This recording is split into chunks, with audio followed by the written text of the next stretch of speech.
Hello everyone, welcome back to the tea. So today we're talking about Joe Biden, and he tells us what he thinks about reparation and marijuana. Roommates, we went to South Carolina and sat down with former VP and 2020 president candidate Joe Biden. He stepped into the shade room, so you know we had to ask some real questions.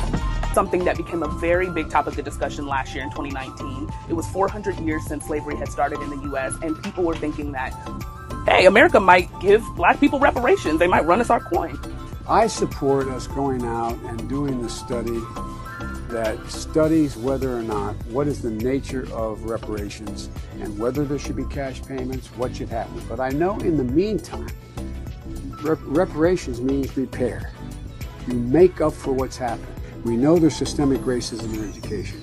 We know there's systemic racism in lending. We know there is systemic racism in housing. For example, if on one side of the street over here it's a white neighborhood and you have a house, the exact same house on the other side, which is black neighborhood, same exact house, same condition, the one on the black side of the street is going to be valued at less money than the one that's valued on the other side of the street. You live in an African-American neighborhood, your car insurance without any violation, without anything having happened to you, same car in another neighborhood, you're going to pay a higher insurance rate. It's wrong, because what it does, how do most working class and middle class people make it? How do they accumulate their wealth? Through their investment in their home. The value goes up in their home.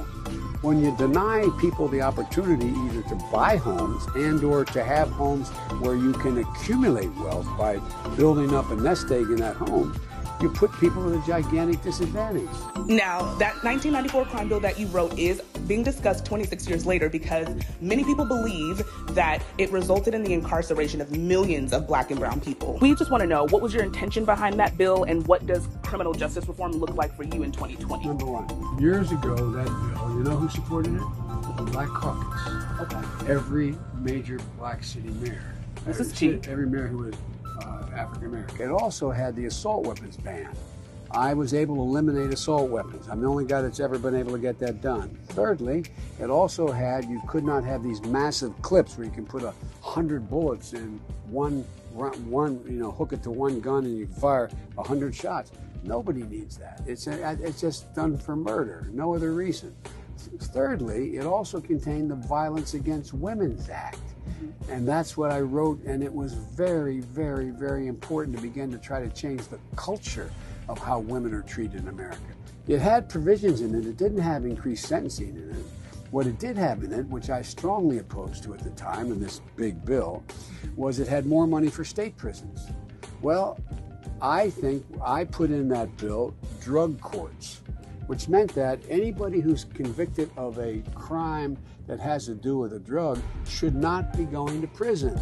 They should be going to rehabilitation. 2% of all prisoners behind a bar anywhere are in a state, a county, or a city prison, not in a federal prison. I say this to every community I talk to, no matter what their wealth or how poor they are, that it's overwhelming in everybody's interest if someone, while in prison, learns to read, write, add, and subtract, or if they can't do it, learns a trade. When they get out of prison, that everything is wiped clean so that they qualify for Pell Grants, they qualify for federally subsidized housing, they qualify for aid, food assistance, etc. Right now, we know what happens? They get $25 on a bus ticket, and they end up under a bridge. What do you expect to have happen? Black women are 3.5 times more likely to die from childbirth-related issues than white women, and 12 times as likely to die in New York City than white women. And we see that this health system is biased against black women. We know it's not just an economic issue, because even Serena Williams, for example, she was in Beverly Hills at Cedars-Sinai Hospital, and the same thing almost happened to her. She could have lost her life because of a blood clot that was in her lungs. Doctors kind of dismissed her. Is there a specific plan to address these alarming childbirth mortality rates among black women? Yes, there are. Number one, so it's early detection, early health care. In addition to that is once you're in the system, that you are in fact having a system where they finally set up in California, where they track the success or failure of dealing with black and white women. And so they are able to go back and say, the reason this is happening is because of this, and change it.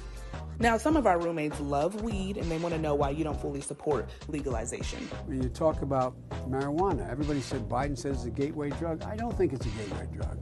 I think we should totally decriminalize the use of marijuana, the possession of marijuana. Not only decriminalize it, if you have ever been convicted of anything having to do with marijuana possession or use, your record gets wiped clean. And by that I mean, you will legally be able to say if you were arrested and if you were put in prison, that guess what? When you do a job application, have you ever been arrested or in prison? You can legally say no. When I say wiped clean, I mean wiped clean, and be entitled to every program that's available to help people move forward. This is where it gets confused. There are some scientists who say it may have an impact on mental health for some people. I don't think we should criminalize it all, but we should at least study it. Science makes a difference. Now, roomies, regardless of which candidate you want to win the election, just make sure you get out and vote. Let me know what you guys think. Don't forget to comment and subscribe.